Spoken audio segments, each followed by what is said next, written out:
Sorry पप्पा, actually हम मोटा time रोटी सेकत रहे नाते नहीं आ पाए। हे गाइस, कैसे हो आप सब? Welcome back to my YouTube channel. अभी अपनी सोसाइटी में आ गया हूँ वॉक से। देख सकते हैं आप लोग की पसीने से कितनी हालत ख़राब है, कि जान जा रही पसीने से। ऊपर से कपड़ों ने जैसे कि निशान जैसे छोड़ दिए पूरा दिन यूज़ करने के बाद, तो ऑलरेडी बड़ी हालत ख़राब हो गई है। बट फिर भी चलिए, गर्मी इस कदर है, यहाँ पे बहुत अच्छा हवा चल रहा है, इसलिए मैं घर में नहीं गया। मैंने कहा यहीं पे रुक के थोड़ा टाइम मैं अपना आप लोगों से बातें भी कर लेता हूँ, थोड़ा सूख जाऊँगा पसीने, क्योंकि पंखा इतना अच्छा हवा नहीं देगा जितना चाहिए। नेचुरल हवा चल रही है यहाँ पर, तो बेस्ट पार्ट ये है। और गांव में फिर से फसल की भराई चालू हो चुकी है, क्योंकि गेहूं के बाल सारे बाहर आ चुके हैं। अगर पानी नहीं भरा गया तो फिर दाने नहीं पड़ेंगे, सबके सब मरवा चले जाएंगे, मतलब कि पाई जैसे होंगे, पतले पतले चावल जैसे गेहूँ हो जाएंगे। ज़िंदगी चल रही है। और वक्त का तो ये हालत है ना कि पूरे चेहरे पे स्टैन आ जा रहे हैं, ब्लैक ब्लैक, मतलब कि फिर से काले पीले नीले धब्बे पड़ना चालू हो जाएंगे पूरा चेहरा फिर से, क्योंकि धूप इतना ज़्यादा है, ऊपर से हवा भी साथ में है, तो ऑलरेडी प्रॉब्लम चालू हो चुकी है। आप समझ सकते हैं कि मेरी हालत ऐसी है ना कि मैं बात नहीं कर सकता, मैं इतना थक चुका हूँ। लेकिन फिर भी घर पे जाने के बाद वही रूटीन वॉक करना है अपना। तो आज रूटीन वॉक की बातें नहीं करेंगे, क्योंकि वो तो मेरी ज़िंदगी का एक हिस्सा है जो मुझे करना ही है। जब तक कोई फैमिली मेम्बर्स में लेडीज़ नहीं आ जाती यहाँ पे, तब तक मुझे वो काम करना है। जब कोई आ जाएगा तो आई थिंक थोड़ा सा रिलैक्स मिल जाए, और नहीं तो फिर भी भाई कंटिन्यू करना पड़ा किसी और के आने पर भी, तो फिर भी करेंगे, क्या करेंगे, क्योंकि भाई बनाएंगे नहीं तो खाएंगे कैसे, कोई चीज़ है ना। क्योंकि जो भी आएगा वो भी इंसान, वो भी कभी बीमार हो सकता है, उसको भी फीवर आ सकता है। तो भाई जैसे मुझे तबीयत ख़राब होती है तो मैं टिफ़िन नहीं बनाता, रात का खाना मेरी मजबूरी मुझे बनानी पड़ती है। तो ये खाएंगे क्या? एक टाइम बिना खाए आप निकाल सकते हो, लेकिन आप दो दो दिन बिना खाए नहीं निकाल सकते। तो अभी के लिए फ़िलहाल मैं देखता हूँ भाई साहब आए कि नहीं आए, क्योंकि वो ऑलरेडी 7:30 होने वाला है। उनको आ जाना चाहिए घर पे, बट नहीं आए होंगे तो लॉक तो मुझे ही खोलना है। चलूँगा, हाथ मुँह पैर धोऊँगा, काम करूँगा। नहीं अभी तक नहीं आया है सामने वाला, तो चलिए फटाफट घर में घुसता हूँ, उसके बाद फिर मिलता हूँ आप लोगों से। फाइनली घर में आ चुका हूँ, आप लोग देख सकते हैं हालत ख़राब है एकदम से। और पंखा चल रहा है ऊपर, वो भी काफ़ी स्पीड में, फिर भी बाल एक नहीं हिल रहे। आप समझ सकते हो कि जब ठंडा मौसम था तो ये पंखा बहुत तेज़ चलता था, क्योंकि इसकी ज़रूरत नहीं थी ना। अब गर्मी चालू हो चुकी है, इसकी ज़रूरत है, तो हमारे हिसाब से भी ये स्लो हो चुका है। ये हमारी मेंटालिटी है कि हम ठंडा मौसम में कहते हैं अरे पंखा कम करो, बहुत तेज़ चल रहा है। और गर्मी में वही पंखा उतने ही स्पीड में चलता है, बट हवा नहीं लगती। जैसे कि फिलहाल के लिए आप देख सकते हैं पंखा चल रहा है ऊपर, बट हवा नहीं लग रही है कि बाल एक इधर से उधर हो जाए या फिर कपड़े हिल जाए, तब कुछ नहीं हो रहा है। हाँ, तो आप लोगों को मैं अपने भगवान से मिलाना भूल गया। एक्चुअली आज मैं आफ्टरनून में घर पे नहीं आया था, तो इसलिए दिए नहीं जल रहे, तो मैं फटाफट फ्रेश हो लेता हूँ, इसलिए भगवान के सामने मैं दिया जला सकूँ। जो भी भोग का सामान पड़ा है सुबह का वो हटा दूँ, उसके बाद फिर बातें करते हैं। आ गई यूपी में हमारी योगी सरकार, तो आ ही चुकी है, ये तो आप सब पहले से जानते हैं, क्योंकि न्यूज़ तो उसी पर था और हमें पता था आएगा, तो इस बार भी शेर ही, क्योंकि हमने वोट भी तो दिया था योगी जी को ही। तो बस, तो आ चुके हैं, तो मिलते हैं उनके कार्यकाल में हम भी, क्योंकि उनके आने से काफ़ी अच्छी सुविधाएं हो चुकी है, लोगों को बहुत ज़्यादा सपोर्ट है उनकी वजह से। तो भाई जो डिज़र्व करता है वो आएगा, जो डिज़र्व नहीं करता वो नहीं आएगा। बाकी पब्लिक की वोटिंग है, किया है सब लोगों ने। तो चलिए मिलता हूँ डायरेक्ट फ्रेश होने के बाद। तो फाइनली मैं फ्रेश हो चुका था। फ्रेश होने के बाद मैंने भगवान को भोग लगा दिया। आप देख सकते हैं मैंने उनको प्लेट में पपैया रखा हुआ है, और उसके बाद मैं फटाफट गया, मैंने खाना भी बन गया, रोटी सब्जी रेडी हो चुकी है। थोड़ा सा मुझे लगा रोटी कम ना पड़े, क्योंकि बहुत पतली पतली रोटियां हैं, तो भाई हम 3 लोग हैं ना, किसी को भी कम ना पड़े, इसलिए मैंने थोड़ा सा चावल डाल दिया। तो इसलिए पप्पा भी आ चुके हैं, तो भी आई थिंक सो कि 2-4-5 मिनट में आ ही जाएंगे। तो देखते हैं, तो मिलते हैं, मिलवाता हूँ आप लोगों से, क्योंकि ज़िंदगी आसान नहीं है, रोज़ नई लड़ाइयाँ लड़नी है और ज़िंदगी में आगे बढ़ना है। देखिए मेरे पापा जी आ गए, मैंने आपसे कहा ना कि बस पापा आते ही होंगे, तो पापा जी आ गए।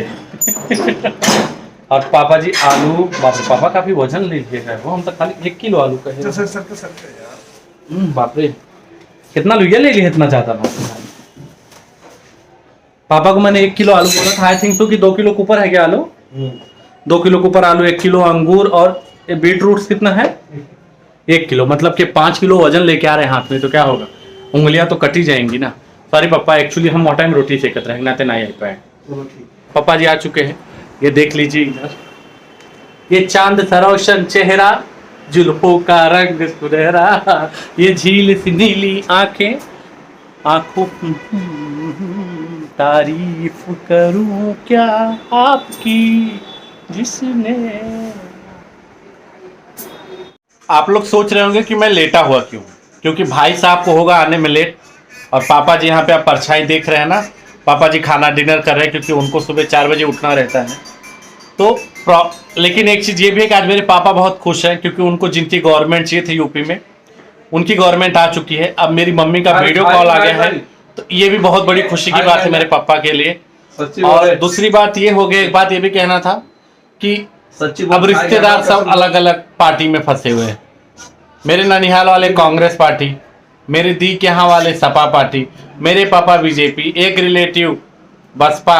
अब समझ लो कि राजनीति पे अगर आप बात करोगे तो गड़बड़ हो जाएगी, मतलब रिश्तेदारी खत्म। तो बस एक ही चीज बचा है भैया, फोन करो, हालचाल पूछो, फोन रख दो।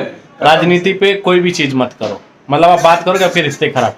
मजा कोई और मारे जीतने के बाद भुगतेंगे हम, क्योंकि हमारी भाई रिश्ते टूट जाएंगे ना इस चक्कर में। तो भाई सबके लिए एक ही सलाह है कि भाई खुशियां मनाओ जिसकी पार्टी जीत गई है, लेकिन उस पर किसी से बहस मत करो। और मेरे पापा जी मेरी बातें सुन के ना बात नहीं कर पा रहे मम्मी से, तो ऐसे ऐसे मुंडी कर रहे। देखना चाहोगे आप लोग देख लो, वो रही मेरी मम्मी वीडियो कॉल में। दा पापा जरा इधर था, ये रही मेरी मम्मी, क्लियर नहीं आ पा रहा है, थोड़ा धुंधला धुंधला आ रहा है। हाँ ये रही मेरी मम्मी, और ये रहे मेरे पापा जी जो खाना खा रहे। लीजिए भैया, अब दो हंसों के जोड़ों के बीच में अब मैं कबाब में हड्डी क्या करूँ, आप लोग बात करो। तो चलिए बाकी की बातें बाद में करेंगे, नहीं तो ये बाद में मुझे डंडे से मारेंगे, क्योंकि भाई ये बहुत पुराने प्रेमी जोड़े हैं। तो फाइनली डिनर हो चुका है, भाई साहब आ चुके हैं, तो हम दोनों ने खा लिया। और मैं इसके पैर के पास सोया हुआ हूँ, तो इसको इस बात की भी शर्म नहीं कि भाई सोया हुआ है तो थोड़ा सा कहीं और कर ले। मतलब कहीं भी बैठे रहो और छोड़ दो, सामने वाला भले ही बेहोश हो जाए, ऐसी तो कंडीशन है। अब मैं ले नहीं सकता ब्लॉग में ऐसे ऐसे मुंडी अटका रहा है, क्योंकि इसने भी आज पापा की तरह कपड़े नहीं पहने, टॉवेल लपेट के बैठा है ऐसे। लो इससे अपना तन ढक लो बे भाई साहब, नहीं तो लोग क्या कहेंगे कि खुद ने तो 2 लोगों का मिला जुला के कपड़ा पहन लिया है और छोटे भाई के लिए कपड़े ही नहीं बचे घर में। तो मिलिए आप लोग मेरे स्मार्ट, हैंडसम, मोस्ट टैलेंटेड, मतलब एक लैपटॉप से रिलेटेड कुछ भी पूछना हो पूछो, सबका जवाब है इनके पास। मिलना चाहोगे आप लोग तो मिल लो। घुमाई कैमरा, कैमरा घुमाई तो कपड़ा पहने के टी-शर्ट पहना, हला कंबले से ढक लेता ना अपन, कम से कम चांद चेहरा तो दिख जाए। अरे पंखा बन के देखते तू। हाँ पंखा बन के थे, लेकिन फिर भी अब हम घुमाओ थे कैमरा। लेकिन आज हम कुछ ज्यादा सुंदर दिखाते हैं, जबकि ऑलरेडी गाँव में जा जाके बॉडी टैन हो चुकी है। तो आप लोग थोड़ा सा मिल लो इससे, देख लो कैसे मुंह बना के कैसे कैसे खा रहा है। इस समय ये बीट खा रहा है, और इसने एक बार भी नहीं पूछा कि सलाद में सिर्फ सारा बीट तो आपने मेरे सामने रख दिया, तो आप क्या खाओगे। अकेले अकेले छान गया सबका सब। देख रहे हो, जरा स्माइल दे दो, जरा बोलो लाइक कमेंट शेयर करने के लिए। मोबाइल में मत व्यस्त रहो, बोलो ना दोनों किला ना ले ले, हम नीचे कैमरा करो, देरी ना लगे।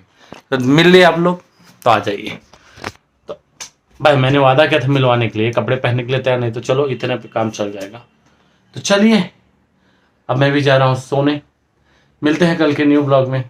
बस खुशी की बात है कि मेरे पापा जी जिस पार्टी को सपोर्ट करते थे वो जीत चुके हैं, लेकिन अब रिश्तेदारों का क्या होगा पता नहीं, क्योंकि सब अलग अलग पार्टी वाले है। मामा कांग्रेसी, दीदी के यहाँ सपा साइकिल वाले, अपने यहाँ कमल वाले, ठीक बा, और एक जने है नो बसपा वाले रहे, यूपी में बसपा में एक सीट खाली मिली बा उनके। जो भी है, जिसने लॉकडाउन में काम किया है, हेल्प किया है, मदद किया है, जिस गवर्नमेंट ने, उसको पब्लिक ने सपोर्ट किया है। वो चाहे बीजेपी हो, चाहे सपा हो, चाहे बसपा हो, किसी की खामियां नहीं देखी, क्योंकि जिसने भी आके मार्केट में काम करके दिया है, दिस इज द विनर।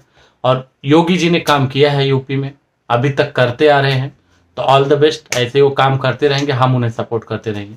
तो चलिए मिलते हैं कल के न्यू ब्लॉग में। Thank you so much.